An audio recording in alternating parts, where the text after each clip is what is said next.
What's poppin', what's poppin', what's poppin', what's poppin', what's poppin', what's poppin', my dear 101ers. Welcome to week 6, module 6, because it's the 6th week in our semester, a month and a half in, just like that. How time has been flying. Hope your week's been cool and that you've been having an opportunity to do things you like riding a bicycle or taking a walk or running, whatever it is that you like. So listen, as usual, we are going to start with our punny joke. And here's what we have today. Check this out. This is our joke for the week. Why did the scarecrow, I'm changing it. Why did the scarecrow win an award? Because he was outstanding in his field. That's our joke for the week. And with that, we enter our calendar here. So, week 6, look at our signpost. Number 1, we have our first current event, which I'll explain what that is. And number 2, we have our peer review workshop for our current essay, which is Tech and Us. And just like we did it last time, everything will be the same. The rough draft will be due by Thursday by 11:59 p.m. And just like before, you'll receive your draft 1 minute after that deadline, so you'll receive it. Look at that, it's going to be October 1, Friday, 12 a.m. Right then is when the system's going to distribute those 3 drafts. Remember, you'll only get a draft if you submit one yourself, just like last time. The deadline for it will be due Sunday by 11:59 p.m. So that's what we have in terms of signposts. Now let's go into our Canvas page. We got it already, all set up. Number 1, we have the peer review workshop, just like we did last time for our dream chasing essay. Everything is the same. So here is that one. And actually, really quick, I just want to go over some of the workshop questions. Number 1, highlight your classmate's thesis statement. Remember, the thesis has to answer the question, what is the role/function/job of technology in our current society? I say all those words because their meanings are interchangeable. Essentially, what's the job of technology in our current society? What is its place, right? So your classmate has to answer that in their thesis, directly answer that. So yeah, are they answering it? If not, then how can they fix it to actually answer the question?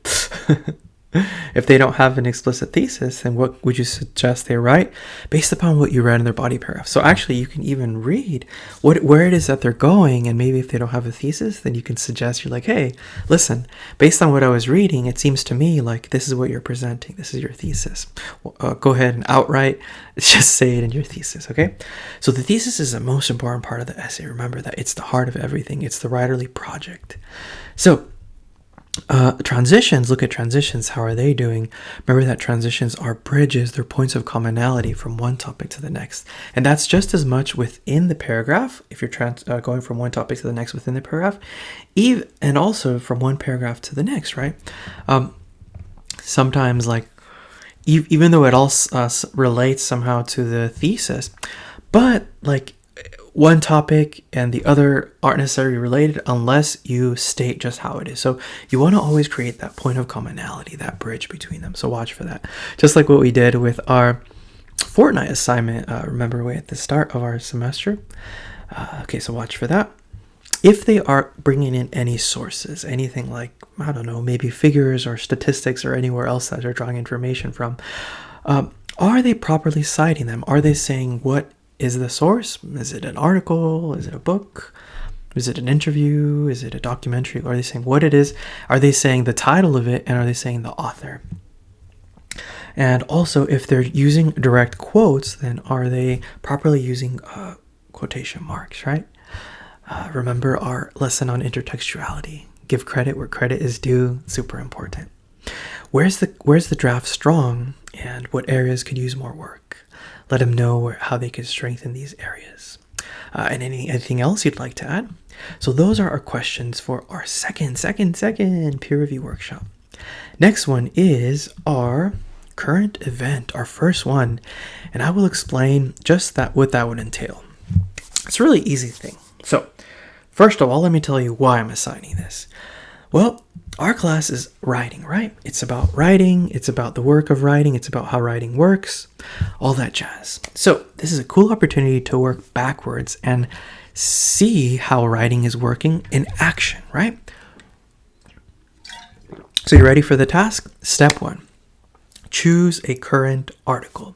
It has to be from a credible source. Nothing from National Enquirer about some celebrity giving birth to werewolf twins or anything.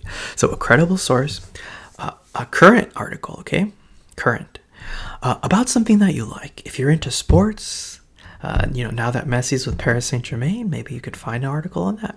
Or into the Dodgers, find an article on that or whatever.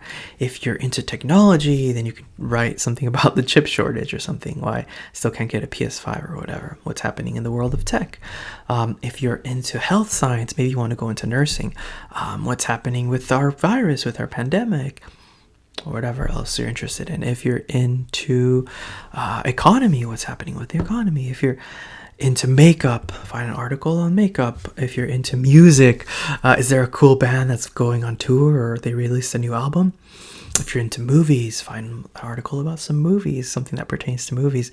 As long as it's a current article, that's all you got to do. So step 1, choose an article that is current from a credible source that you like. Step 2, you're going to write these things, and you're going to write it obviously in paragraph form, right? And here's the things that I want you to say here in your current event. Tell me all these things. Well, first of all, what's happening in your article, right? What's it about? What's the story about? Why does this story matter? Who is affected? How does it do its rhetorical work? So rhetorical work is really, it's one of those things where you have to work backwards. So first of all, what does the word rhetoric mean? Rhetoric is the art of persuasion in speech or text, right? So first of all, when you're looking at your article, you have to ask yourself, what is this article trying to do?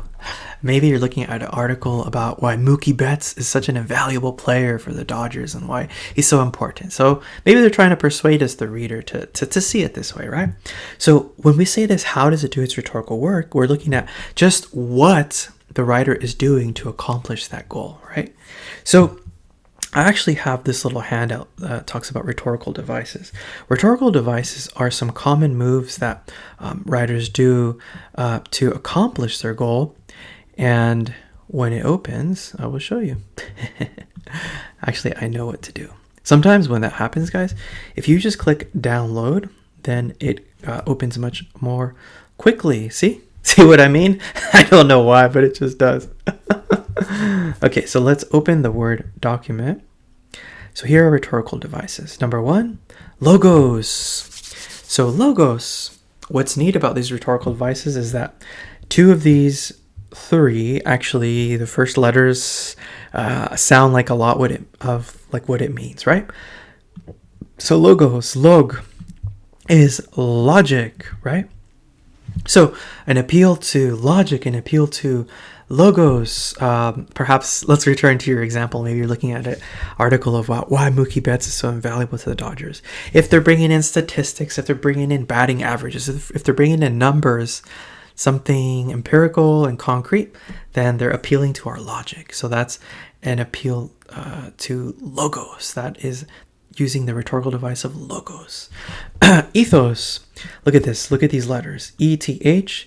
Ethics. It's an appeal to ethics. What is ethics? Ethics explores right and wrong. So how right something is, right? How moral something is. In addition to that, in addition to appealing to ethics, it also establishes the speaker or author as a credible or valuable source. I'll give you a good example.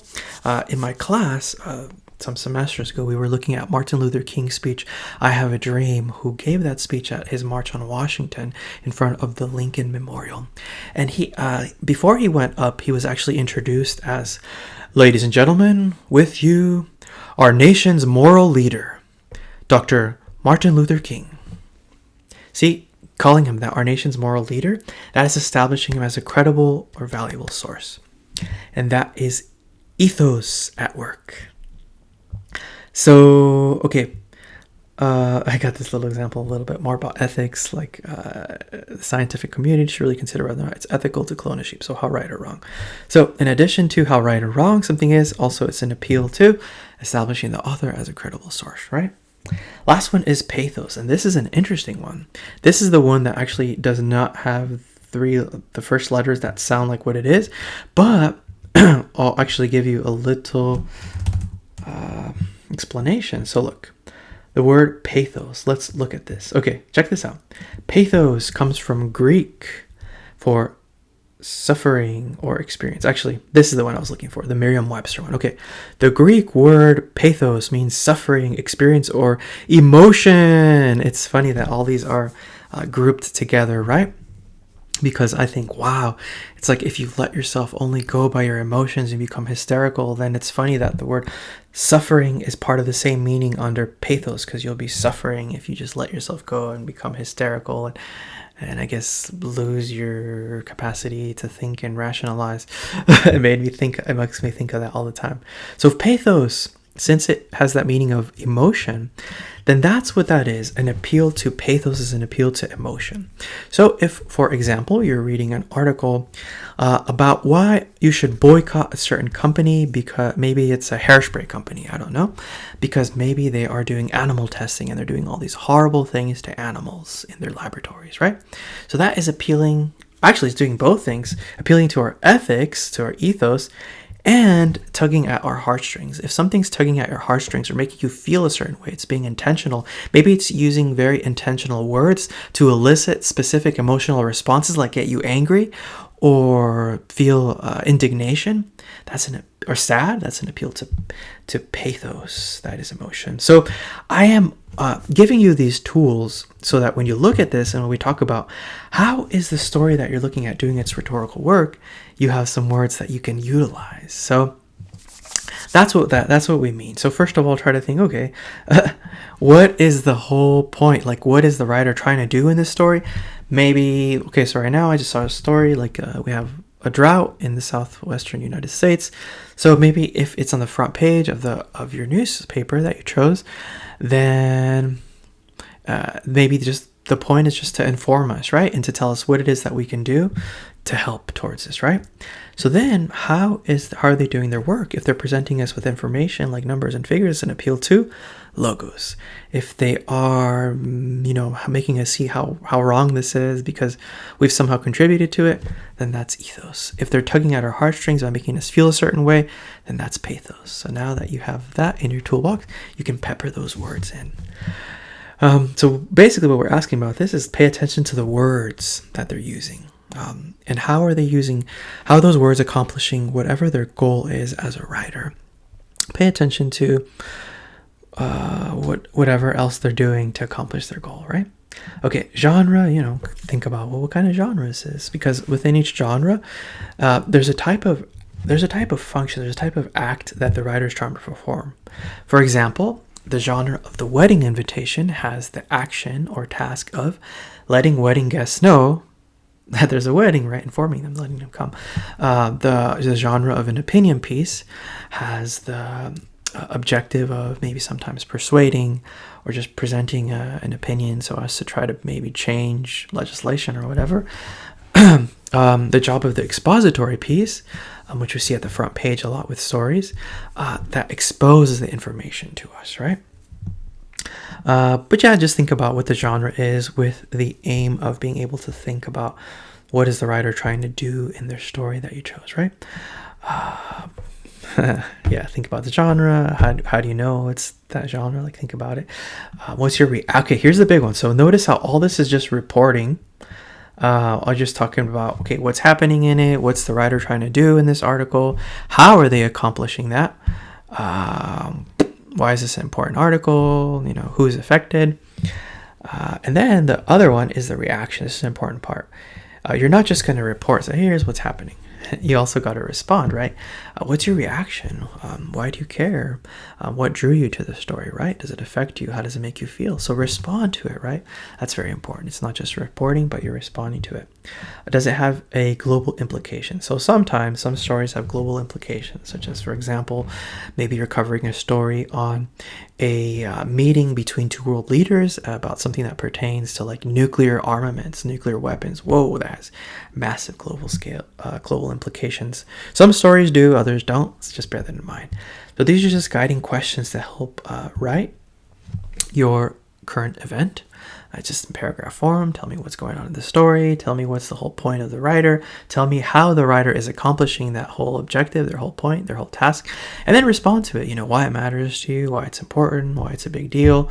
That's it, really. And this is a minimum of at least 2 double-spaced pages. I do pay attention to the length requirement. Make sure to write the full 2 pages so as to get the full credit. I do pay attention to that, so be careful. Bear that in mind. MLA, just like we've been looking, 1-inch margins all around. And here I have 3 anonymous student sample essays of current events so that you can look at what potential iterations of those could look like. So you can look at those. And that is what we have for this module. If you have any questions, please feel free to reach out.